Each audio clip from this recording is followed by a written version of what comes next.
திராவிட முன்னேற்றக் கழகம் 2024 மக்களவைத் தேர்தலில் தோல்வி அடைவதற்கு மிக முக்கியமான காரணம் திமுகவின் மூத்த அமைச்சர்கள் என்றே நாம் கூறலாம்.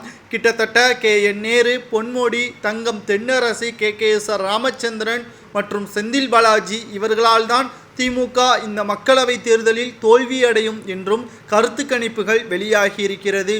குறிப்பாக கோவை, சென்னை, நீலகிரி, தூத்துக்குடி மற்றும் நெல்லை போன்ற பகுதிகளில் திமுக படுதோல்வி அடையும் என்றும் திமுக எளிதாக வெற்றியடையக்கூடிய சொந்த தொகுதி கொளத்தூரிலேயே திமுகவின் தலைவரும் தமிழக முதல்வர் ஸ்டாலின் அவர்கள் நேற்று பிரச்சாரத்திற்கு வெட்டுவெளி வாகனத்தில் செல்லும் பொழுது 50 நபர்கள் கூட கூடாத கூட்டம்தான் தற்பொழுது இணையதளங்களில் முழுவதுமாக பேசும் பொருளாக மாறியிருக்கிறது.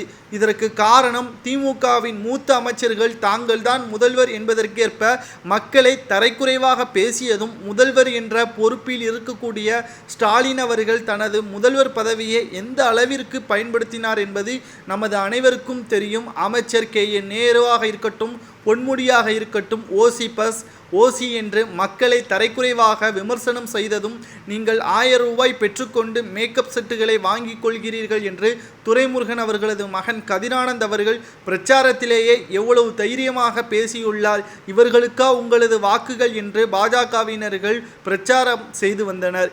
எப்படி வடமாநிலங்களில் சனாதானத்தை உதயநிதி ஸ்டாலின் அவர்கள் பேசி இந்துக்களை காயப்படுத்தினார் என்பதை முன்வைத்து பிரச்சாரம் நடத்தி பாஜக வடமாநிலங்களில் அமோக வெற்றி அடைந்ததோ, அதுபோல்தான் தமிழகத்தில் திமுகவினர்கள் 100 கோயிலுக்கு மேல் இடித்த ராசா மற்றும் DR பாலு இவர்கள் வீடியோக்களை வெளியிட்டு பிரச்சாரத்தையும் மேற்கொண்டு வருகின்றனர்.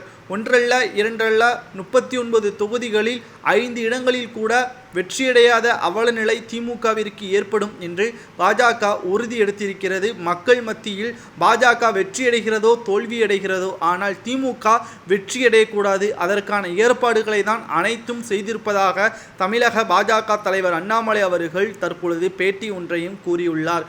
குடும்ப அரசியலை முன்னிறுத்தி தமிழகத்தில் மிகப்பெரிய ஒரு கொள்ளையடிக்கக்கூடிய கூட்டமாகத்தான் கோபாலபுர கூட்டம் இருப்பதாகவும் அண்ணாமலை அவர்கள் விமர்சனமும் செய்துள்ளார்.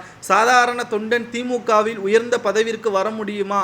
ஏன் விடுதலை சிறுத்தைகளுக்கு தற்பொழுது வரை ஒரு தொகுதியோ அல்லது 2 தொகுதியோ தனி தொகுதி தான் போட்டியிட முடிகிறது. பொது தொகுதியில் அவரை முன்னிறுத்த முடியாத சூழ்நிலைதான் திமுகவில் அரங்கேறி இருக்கிறது என்பதையும் அண்ணாமலை அவர்கள் தெள்ளத் தெளிவாக பிரச்சாரத்தின் பொழுது கூறியுள்ளார்.